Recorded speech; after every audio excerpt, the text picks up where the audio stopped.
तरफ और करबला समेत इराक़ के मुख्तलिफ़ शहरों में इस वक्त मिट्टी का तूफ़ान जारी है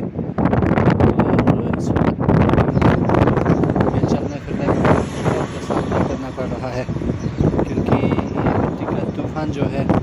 जब भी आते हैं सांस लेने में मुश्किल होती है, खुसूसन बुज़ुर्गों और ख़वातीन को। तो इस वजह से अवाम बहुत परेशान है और यहाँ पर वज़ारत तालीम ने तमाम स्कूलों, यूनिवर्सिटीज़ और कॉलेजों में भी छुट्टी किया है और आज की पेपर जो था वो भी उन्होंने मुअत्तल कर दिया है।